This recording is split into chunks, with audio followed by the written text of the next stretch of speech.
Hey guys, welcome to another episode of Rana Realty Talks. We're here with Kevin in Edmonton to talk about the local market. Again, this interview is sponsored by Rana Realty. But first and foremost, Kevin, please tell us about yourself and your brokerage. Well, first of all, I just want to say thanks for giving me the opportunity to speak. My pleasure. We were just talking earlier how often it's not very often that you get a chance to get out there and you're just busy doing your thing, right? So it's nice to have an opportunity where somebody comes in and gives me a voice, basically. Yeah, most certainly.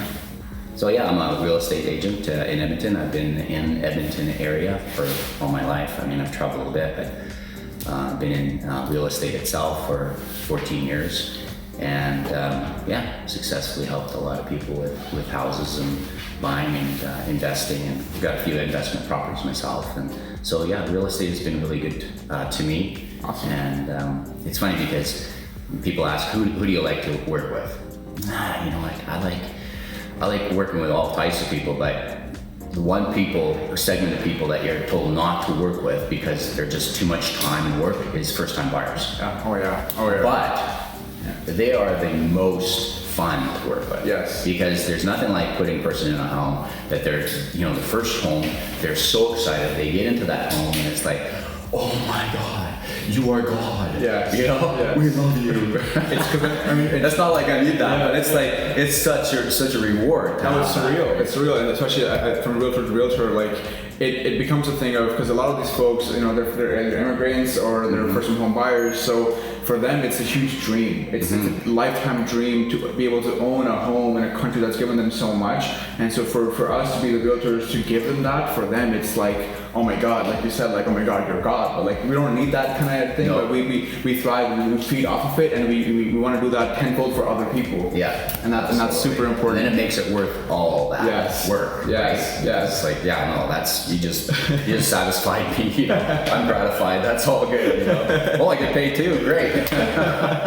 Well, certainly. Do you have any websites, any kind of thing that you want to showcase? Because I'll put it down below in the description. KevinGrenier.realtor is probably the best place to go. Perfect. You Google Kevin Grenier Realtor and it'll come up. And awesome. Yeah. So how many years have you been in the industry in Edmonton here? Been 14 years. Wow, that's a lot of experience. Yeah. Over a decade of experience. That's amazing. So let's jump right into it, Kevin. With your experience with 14 years within the industry here, you've seen this market transform from, I would say, completely from 14 years ago. How do you see the future of real estate and the real estate market within Edmonton here? It's interesting because I think that we have a bright future in Alberta, just because per capita we're the youngest population in all of Canada. We have a tremendous amount of tech going on, research in the U of A. We've got great educational systems in place, and our people are pretty tech savvy, and we just have so much going for us. I was talking to somebody that was working, he just retired from the government here in Alberta, and he was in the line of researching and looking at trends and whatnot, and he says, Alberta has the opportunity to really pull something off here. It just takes leadership and a direction, and I think we can really be poised in a good spot for that transitional from oil to electrical or beyond, right? Yeah, like you said, exactly. Like it takes a man with a vision, right? A lot more entrepreneurs need to step up, especially in the younger generation. This is actually a thing that's happening a lot more now. I've noticed even from my generation, the generation after me, these people are again handed down the financial burdens of the older generation, and so they're kind of have their backs against the wall, so they're trying to get really innovative, and they're actually becoming visionaries. The younger generation is actually going to be leading the country with this vision, because they're seeing the downfalls of whatever's happened with the financial crisis in 2008 and what's happening currently with the real estate market in these major metropolitan areas. These people are moving out to other places, and they're looking to uplift these areas, and that's where they get the vision from. And you're certainly right, Alberta has a really bright future ahead. Yeah, and with COVID, people are realizing they don't have to be in these stuffy major cities. Yes. You know, they can get out, they can have some space. Yes. They can raise their kids with space. Yeah. You know, there's nothing like giving a kid space. Yeah. Go out, play. Exactly. and right now, as you guys know, as most of you guys know, in Toronto, as soon as the COVID pandemic happened, and there was lockdowns being instituted over the entire province essentially, we started seeing an abundance of condo sales come on the market, or condo apartments come on the market, because people realized, hey, look, if I'm going to be locked down into in a property for who knows, a year and a half in the lockdown, I'd rather be locked down in a detached property with some acreage or a backyard or something with more space. So we saw a huge abundance of properties come on the market from condos and go straight into detached or semi-detached or townhouses, and that's why we started seeing a lot of these bidding wars. Like some of these properties had like 30, 40 offers on bidding wars, and it's all blind bidding. So whoever thinks the value is this, they're just putting the random numbers down, and it's so risky. It's inflating the value, right? It's inflating the entire market, and it's happening, you know, month over month, and it's starting to cool down a little bit, but you know, time will tell. Right now, with the COVID scenario over there, the current valuation of property and the current pricing of property has gone, I think, 15 to 25% in some areas, which is ludicrous to think about. How has COVID impacted the market here in Edmonton? Actually, it's kind of funny. When we look at stats, just real estate across the board, you got to realize it's local, right? So it doesn't matter what's happening in Toronto and Vancouver, especially in Edmonton, because they are so different, right? They just, I mean, we look at that and we just go, wow, that's crazy. You know, 79% of your income going to put a house over your head. That's nuts. It is, right? It's ludicrous. Yeah. And Edmonton has remained very affordable throughout this whole point. And so when somebody comes to me and says, well, you know, how much should I pay, or how much should I ask, or whatever, I look at what's happening in your particular neighborhood, and it's really a telltale of what's going on.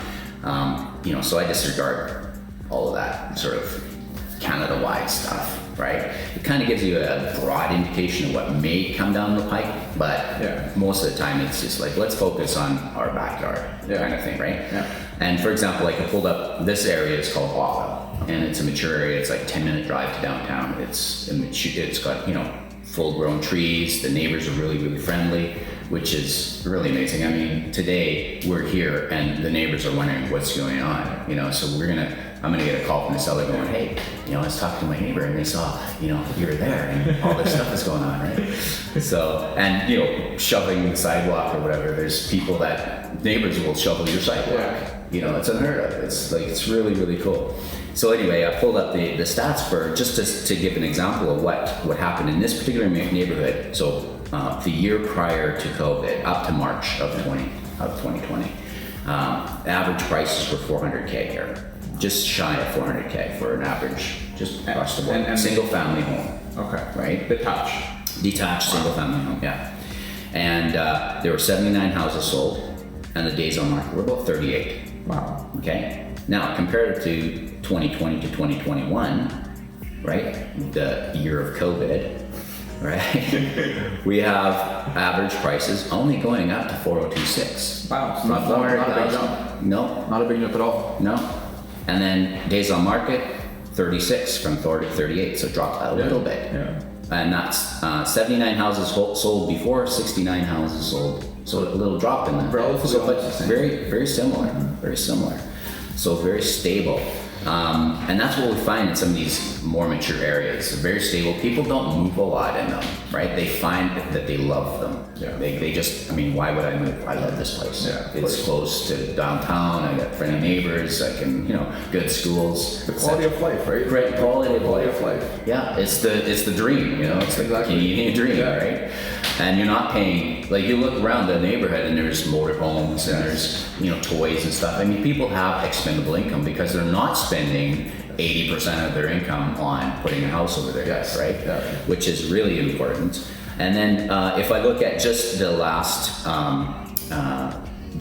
months from March to present, or actually just going over the last month, we have an increase of 422, 930. Wow. Right? So that's a seasonal fluctuation. right? And Edmonton, because we have the harsh winters, summer's here, people are a out. little bit. Yeah, so you'll see that fluctuation, but year to year, you don't see that much of an increase, right? So, and then I looked at the stats just from, an overall trend, and I don't know if you can pull this graph up later, but basically it's like you've got in 2006 to 2007 that big increase in prices, right? Where it jumped to 411,000 average home. And this again is the detached homes, right? And then we sort of went down a little bit, and then we kind of sort of went around up and down a little bit, but we really didn't return to that price until about 10 years later, which is June of 2021. Yeah. I mean, seeing this graph, there's a bit of volatility there, but it's very stable overall. You're seeing a bit around the 400s, and this is back to 2006. Yeah. This is 14 years plus of information, so it's a very stable market. Yeah. And funny you mentioned the whole neighborhood aspect. We had just parked our car under this street light right out front, and the neighbor over here, and she parked her car right in front of us, and she comes out and she goes, "Hey guys, by the way, I wouldn't park my car if I was you." I was like, "Why?" She goes, "I warn everybody, but this spot we parked in is just known to have a bunch of bird poop land." I looked down and I'm like, "Yeah, you're right." Moved it right back right away. So like people go out of their way to get the little things, and it was just like, wow, that's phenomenal. That's the true Canadian spirit, for sure. And I love that. I absolutely love that, and you get so much more of that down here in smaller towns now, because again, going back, I've been in Ontario and GTA area for over 15 years now, so that was the case there, and slowly, unfortunately, it's starting to kind of fade out a little bit, because there's a huge influx of immigrants, there's a huge influx of people come from all over the world, and their way of life or their way of gratitude is a bit different. Right. So nothing wrong with it, it's their own way, but that Canadian helpfulness that we've kind of grown up with, me and my brother both, it's starting to fade out a little bit. It's still there, but it's unfortunate to see it's fading out. But when we're traveling and listening to all these little smaller cities, oh man, it's like it's a heart filled with joy. Oh yeah, you can walk down and you look at a person in the eye and you smile. Yeah. You say hi, and they hi back. It's not like, who's this creep looking at me? I know, and especially now with the whole COVID scenario with masks and everything. Yeah. No matter where you went in Ontario, especially a lot of the new realtors, like I have friends that are starting their careers off during the pandemic in real estate, and with a realtor starting a career off with no referrals, no word of mouth, and now you can't even go out and meet people in person because you walk up with a mask, people can't see your smile, they just see two eyes smiling at you, right? And people just take it as like, they look at you weird. It's like, you're carrying some disease, and all you want to do is just talk to people. So coming out here to Regina and even to Edmonton, being able to not have to wear a mask and talk to people, look at them, smile, and actually connect, it's been a whole different experience so far. One of the biggest things that I find with people coming from Toronto is they go, I'm going, that's kind of a long commute. This property we're looking at, it's like 20 minutes out.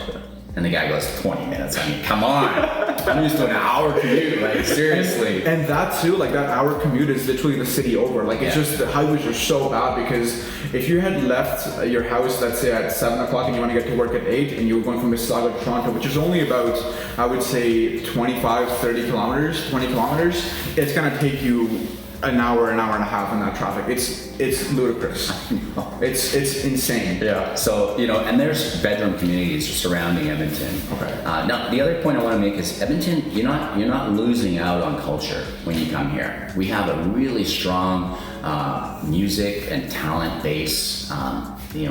Our performing arts are really, really strong here. So you're not like coming to some hick town and you can't get, the big bands, or you can't, experience the opera, you can't experience the theater. All of that stuff is really, really, really big here. Yeah. We're like a festival city. We're known as a festival city. I mean, every weekend here in Edmonton, you're gonna have something going on, right? So jazz festival, folk fest, whatever. There are things, Fringe Festival attracts people from all over the world. So, and then you have surrounding Edmonton all these small bedroom communities like Sherwood Park, St. Albert, and Spruce Grove and Spring Plain. And I tell you what, Leduc, you go through these places and you find like even friendlier, scenarios where people are just like open and affordability is up as well, and yet you're still within half an hour to work. Yeah. So it's even if you're taking that extra time to go to a bedroom community, you're not sacrificing your lifestyle, spending 2 hours a day just driving in your car, lost. Add that up over the year. Again, going back to that point of quality of life, right? And a lot of these folks, my parents included, they came back here to this country in 2005. My dad used to be the regional head for biocrops and for marketing and for pesticides in India. But he left all that behind to sacrifice all that to come here to start a better life, to get a better quality of life. Because even the basic necessities, right? Food, drinking, shelter, the basic things, air, the basic qualities of life, they were kind of going, lower and lower in India in some of the areas, and so we just figured for a longer prosperous future, let's go to Canada. And a lot of immigrants, including my parents, came to this country for that, but then they only go to the same area, Toronto or Vancouver, and so over time, when there's a huge influx of people going to the same area, that quality of life that you actually came here to achieve, it starts to decrease. It starts to decrease year over year because there's just too much diversification going on. There's too much noise going on. There's just too much happening. And so in smaller towns and small places like this, people really appreciate their daily lives. I've been fortunate enough to backpack Europe for over a month and a half. Oh, wow. And the same thing over there. It was, the quality of life is what they really strive to achieve. People work, morning till evening, and at 4 o'clock, 5 o'clock, all the shops close. Everyone's having a nice meal outside, and a little bottle of wine, some festivities going on, some corners, some squares going on, some live music, jazz bands playing. It's really about that quality of life. And I've noticed traveling in Canada now that's these smaller places, these smaller towns that people don't know anything about. This is where that quality of life is. Yes, the winter's harsher. Yes, no disagreeing with that. Last winter, I ride a motorcycle. Okay. And I was riding up to November, and I started in March. Wow. So and that's growing up. That's the kind of winter I remember, right? Wow. We had lots of snow, but they weren't that long, right? So we get maligned for our winter more than actually it's not true. Okay. It's not like it's that bad here. Awesome. So how is the wind center? I know, because the geographical location of Edmonton being a very flat land, right? So it's a prairie province. It's got a lot of farmland here. I know the winter might get to maybe -30, -35. Yeah, we get a week or two in January that it drops to that range. Okay. But beyond that, it's around anywhere. I mean, we can get like a Chinook, which is Calgary's famous for them, but we also get them here where they're not as intense. Okay. But you'll get that 0 degrees range and quite mild. But the other thing too you got to remember is that Edmonton is super sunny. All of Alberta is super sunny. Yes. So it might be 20 degrees below outside. You look out your window, it's sunny, it's gorgeous. You dress, it's dry heat, right? You dress for it. It's not like it's damp. Toronto can get really damp, or it's like -5 and you're freezing to the bone, because it's so damp. But here it's dry, so it's totally, it's a good cold. You can dress for it, right? And that's the thing, guys. Can keep in mind, being in Canada, right? Like the public transportation has heating inside of it. Your housing has heating inside of it. Your workplace has heating inside of it. Restaurants have heating inside of it. Your cars have heating inside of it. So really, it doesn't matter if it's -5 or -25. It's not really going to make that big of a difference in your quality of life. And again, for me, growing up in Canada, my brother and I love snowboarding. We love the snow itself. So for us, it's like great playground time. I lived in California for about a year and a half, and I got bored because there wasn't any challenge to the there wasn't any change. There wasn't a direct seasonal change, and there's nothing like having snow when you're in the wintertime, right? So it's definitely the other thing I want to mention too about Edmonton is that we have a huge network of trails through the river valley. Our river is quite there's quite a large high banks. We went there yesterday. We saw that. And then there's ravines that come off of it, and you can be on a ravine and it feels like you're nowhere near civilization. You can't see a house. You're in the middle of the forest. There's a creek running through it, and beaver dams and wildlife. Beautiful. That's beautiful. Yeah. And right here in the middle of the city. And right here in the middle of the city. Talk to anybody that lives in Edmonton, talk to them about the River Valley, and they'll tell you that's probably one of their best, most loved features about Edmonton. Wow, phenomenal, Yeah. phenomenal. All right, let's jump back into some real estate questions here. On average, what are some of the typical appreciation for detached properties that you're seeing in Vincent? Well, we're seeing on average, well, 2 to 3% a year. Very stable. It's pretty stable. Very stable. You know, I mean, we even if you look at this graph, we saw a spike here in the last since January. Yeah. So that's a seasonal thing. Yeah. Right. Yeah. I mean, the summer's out. This is the only time people really get to showcase a property for what it really is, unless it's buried in snow. Mm-hmm. So right now the season is going to pick up, and so that's why it makes sense that you have a little bit of that volatility, prices increasing at these times of the year. Yeah. And I think that if you look at, we always say, you know, 10 to 15 years, you've got a cycle, right? Yeah. Typically it was 10 years. Now we're seeing it more stretched a little bit, right? Yeah. So from peak to peak, we've seen a 14-year cycle where we're now just inching up to the last peak. Yeah. Right. So when I talk to people about buying, I always say, listen, if you can't see yourself in that house long term, then you're going to take more of a risk. Yeah. The shorter time period you can see yourself in there, the more risk you're taking, right?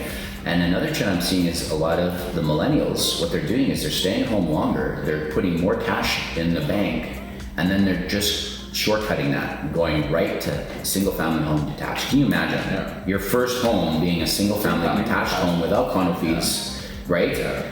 And you got a full yard, you can spend 15, you can raise your children in there. Yeah. Like that's crazy. That's amazing. Right? Yeah. And you just avoid all of that hassle of buying and selling and being in a condo and oh my god, I gotta put up with a neighbor that's noisy upstairs and all that stuff.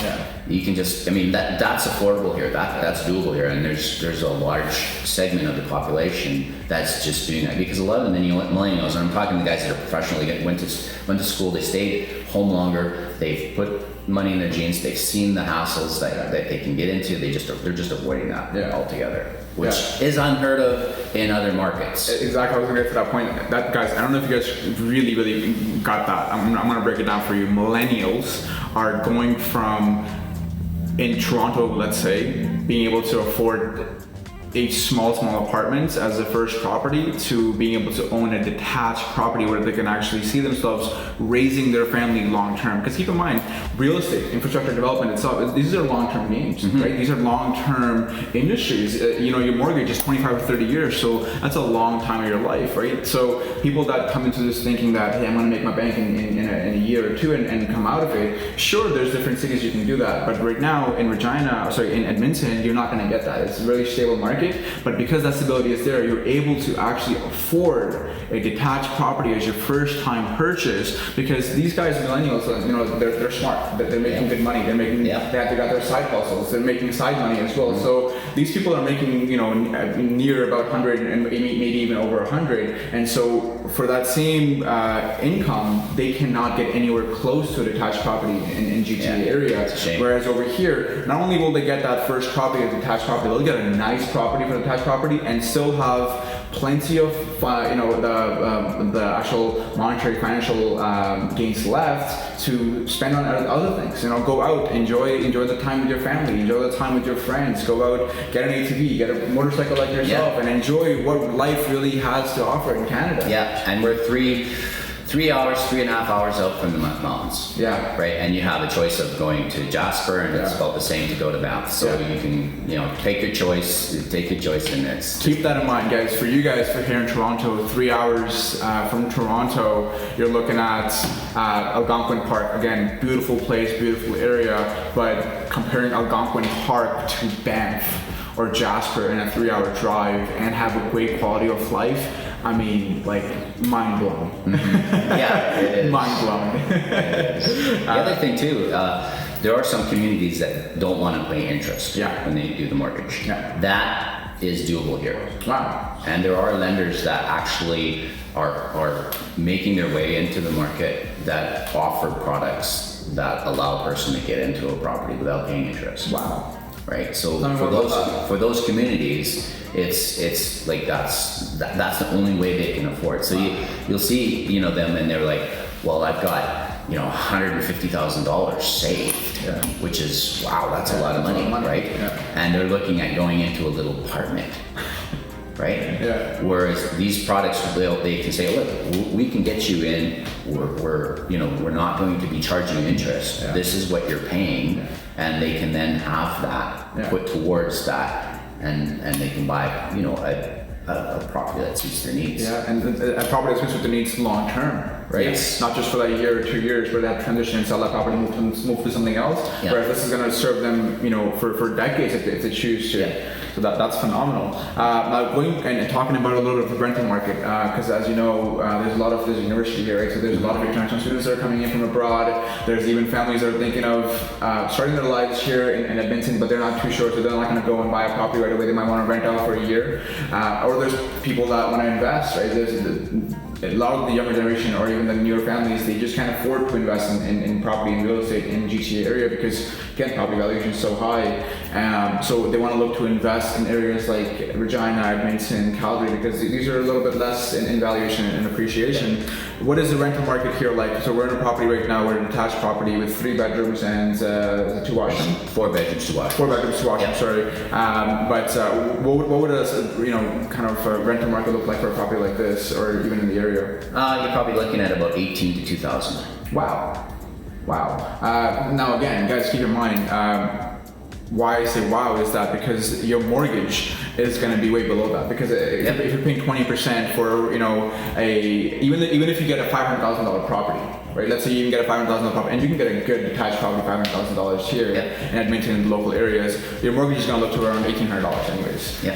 Because for every $100,000 that you put into a mortgage, you're looking at roughly around $450 to $500 on a monthly basis for your mortgage. And so you're looking at anywhere from $1,800 to $2,000 for your mortgage and living expenses, but you can also rent it at that.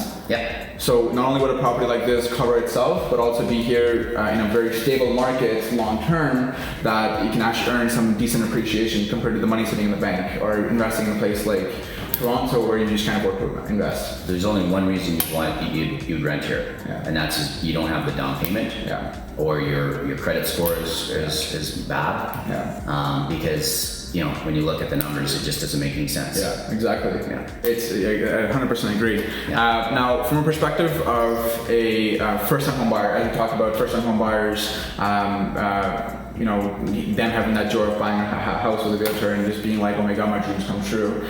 From a first-time perspective of first-time home buyer, what are some of the incentives that are offered here in Edmonton? Because, for example, in Ontario, we offered the land transfer tax rebates for first-time home buyers. What are some of the incentives that Edmonton offers? We don't have land transfer tax to begin with. Okay, awesome. The other thing, so there's the incentive right there. Done. Drop the mic.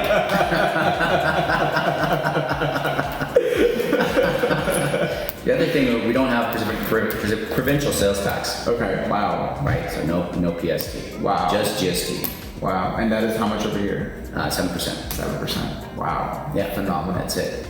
So those are huge incentives as well. The interest rates are still, historically really low. Wow. So, that, and then, affordability as far as outside the home, buying groceries and things like that. You don't have a lot of, like some areas they have problems getting product to those areas, right? And we don't have that product. I mean, we're kind of living in the prairies, the breadbasket of Canada and beyond, right? So we produce more food than we eat. Right? Which is why it's exported. So, just cost of living overall, and pricing and whatnot. So. And even for a lot of people, some of the biggest expenses in living in GTA or the metropolitan cities is their house and then their car. Their cars are super expensive. It's not only with the payment of the car, but like you said, parking, maintenance, and then insurance. People are paying like $300-400 a month just on insurance living in some of these areas like Brampton. But over here, because everything is a lot cheaper, you're gonna of course you might have the same payment because the valuation of the car is the same, but the overall other expenses that you generally have, they're a bit lower because living expenses are lower here. And also what we're doing is we're working on the light rapid transit system, the LRT, your metro, your subway, whatever you want to call it. and we're expanding that like crazy. So we're not as car dependent as we were even 10 years ago. Wow. So that helps a lot, because some of the areas, and there's many areas in Edmonton where cars are optional. Yeah. You know, and that's places like, you know, LA, for example, it's very car dependent. Yeah. You know, if you don't have a car, you're There's one major highway and that's about it. You get from place to place. You're done. Right? Whereas here, you know, we have that, and it's picking up. So that's. And talking about infrastructure and the development over here, one thing I really appreciated, even driving around in Edmonton itself, is how proactive the city has been in terms of planning their infrastructure. Like even on the major highways coming up here, there's so much land left right in the center. So if there's ever any need in the future, there's plenty and ample opportunity and space to work with to increase the roads, increase the highways if needed be. Same with the planning and development for neighborhoods. There's so much space within neighborhoods. I'm comparing it to Ontario, right? To Ontario and specifically the Greater Toronto Hamilton area, because over there we didn't have a proactive approach. And again, it goes back to the whole point of the huge influx of people coming in, because that's the only place they know. So over there, the government is actually playing a huge catch-up game. They don't have the chance to be proactive because they're just bombarded with so many people that they're stuck at playing the catch-up game.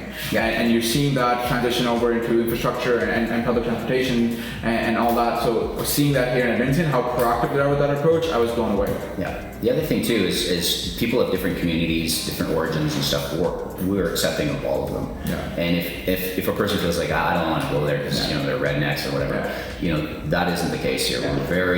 We're very open, especially in Edmonton, because we are the capital city. Yeah. We're very, you know, I don't want to put a political term on it, but liberal in that way. You know, the definition that's not political liberal. You know, but very open people. Yeah, we're open, and if you find that you know you don't want to mingle with the guys like me that are Canadian, you know, and lived here and right here and all that kind of stuff. There are communities that you can attach yourself to. Yeah. You know, there's and you can name any community, and we've got a strong community in any nation. Yeah. Right? We have heritage festivals pre-COVID, and now hopefully, you know, going forward we'll be able to have it again. But it's the largest one of its kind. We have all the nations represented, even warring nations, right, will be set up in booths side by side and getting along and sharing food and drinks and music and all that stuff. You know, and it's absolutely breathtaking to be part of, and it makes you feel proud to be Canadian. That can happen, and there's a space where we can all just get along. That's phenomenal. Yeah. That's absolutely phenomenal.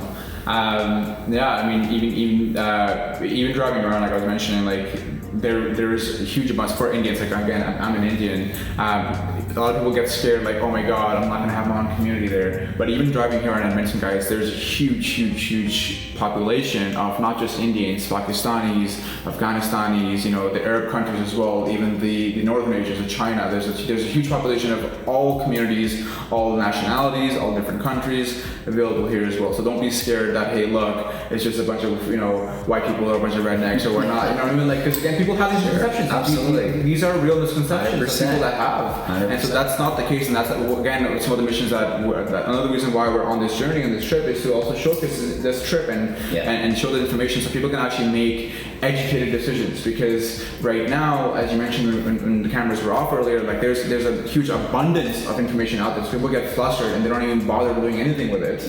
So right now we're kind of tailoring and catering to those people and their inability to get proper information, and giving them direct access to current and information from people that are living here in the cities that in are the field successfully active. Because those people, you know, a lot of times, like the bulk of my business is from referrals and repeat customers, right? So I don't have to flog the internet to get people to call me, right?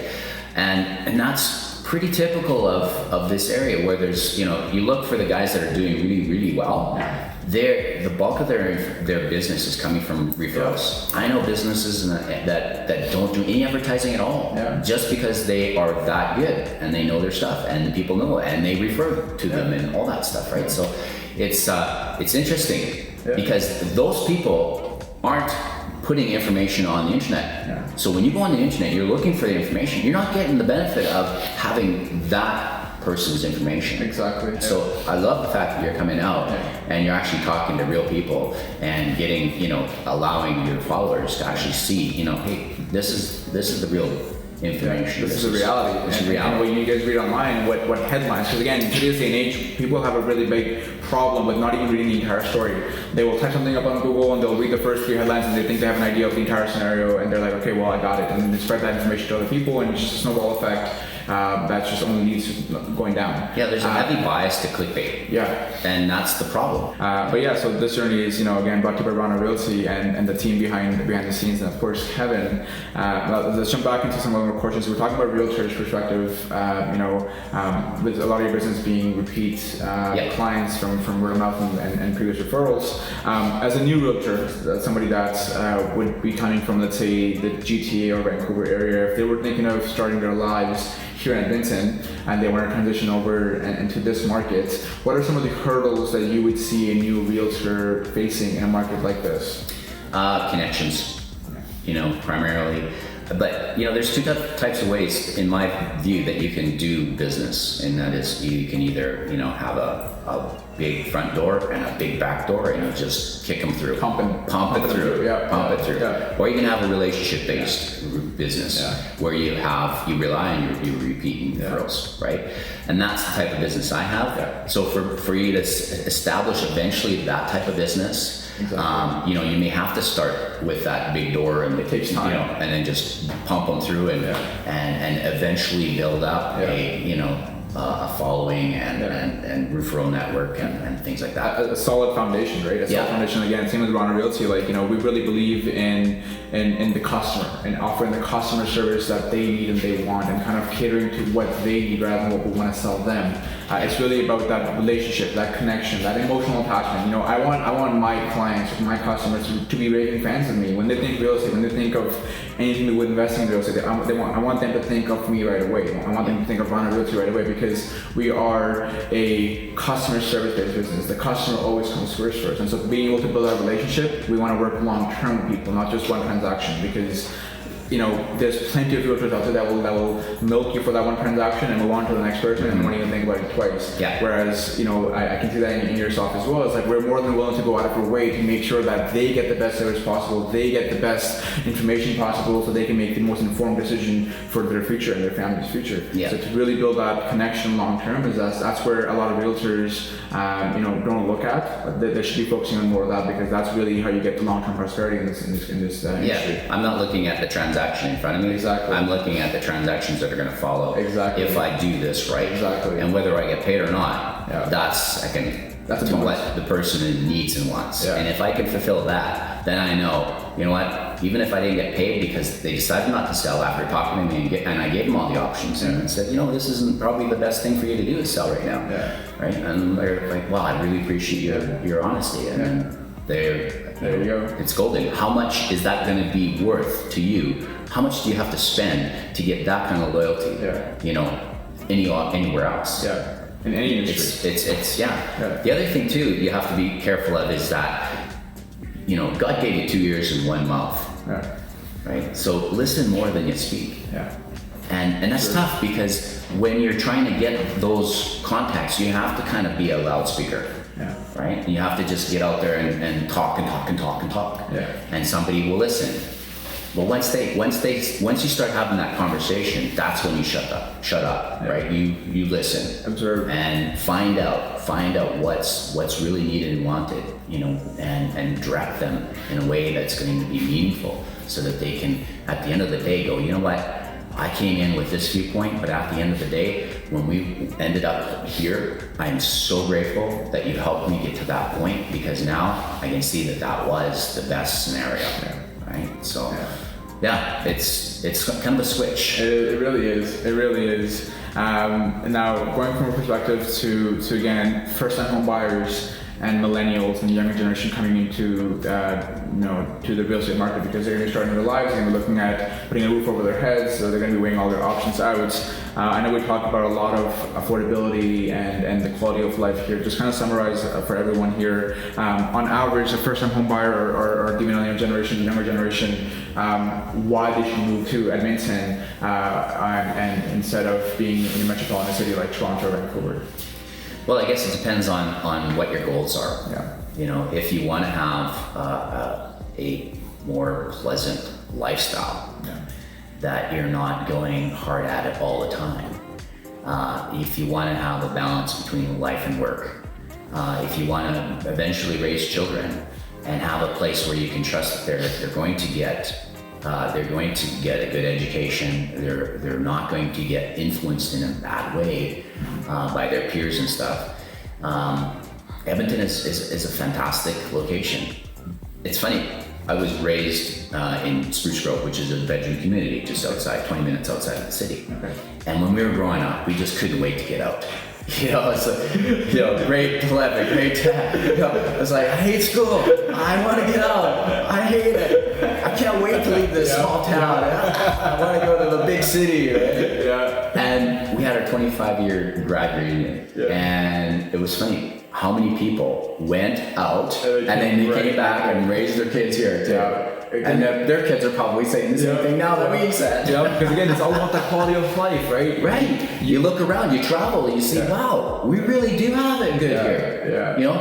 And the other thing is, if I had enough money to travel, then my base, if it's safe and affordable, man, that speaks volumes. Because now I can, you know, hey, I really like South France. Okay, I can go to South France. Because I got the money to do it. Yeah. And you spend half a year there, enjoy your life there, and still not have to worry about, oh my God, I have a mortgage, I gotta pay this much money on my house, like there's so many other things. So guys, that peace of mind, that financial burden, again, at the end of the day, we all work jobs or you know, to earn financial gains, to earn money, to run our family, to have a better future. But again, if your expenses are so high, that burden is only gonna get worse and worse and worse and worse. So places like this, the prairie provinces, you know, the smaller towns compared to the metropolitan cities, this is where you will get that quality of life if you're looking at having a successful life where you actually enjoy life and see what Canada has to offer, what other countries in the world have to offer. This province has been so instrumental in everything that Canada has been able to accomplish over the years. And we are poised to be again that, right? With sustainable energy and exporting our clean tech to the world. Yeah, I mean, like I said, guys, Alberta itself as a province has such a bright future because, again, going back to the idea of being a visionary, being an entrepreneur, having the right mindset to take an industry and pivot and shift it into this future of, you know, eco-friendly, net zero emissions, that's happening here currently in Alberta, throughout the entire province, in Calgary, in Edmonton, everywhere. And so the future here is quite bright, from what I've observed myself. And again, guys, seeing this place from behind a lens, or even hearing it from this interview, is one way of looking at the entire thing. You know, take the time yourself to come out for a week and really explore, really see the place for yourself before you make a judgment or decision of, you know what, that place is okay or not. Really come out and see it, because that's when you really get an idea of what the reality really is like. So once again, Kevin, I want to say thank you for your time. It's been phenomenal to sit down with you. I appreciate it. And get a perspective of someone that's been here for 14 plus years in the industry alone and grown up his entire life here. It's an amazing perspective to get and to share with the audience as well. Again, thank you so much for Kevin and Natural Realty for this viewing, even bringing us out here. Yeah, I appreciate the time and the opportunity. Definitely, and I love what you're doing. It's just keep on doing it. Get that information out there. Thank you. Yeah, I think people, especially in today's day and age, people need it. People need it more than ever. But again, guys, thank you so much for tuning in. Once again, this has been Rana Realty Talks, and we're here in Vincent, and it's been a phenomenal experience so far. We're gonna head to Calgary next and show you guys what the scenario there is like. Stay tuned, and we'll see you in the next one. Take care.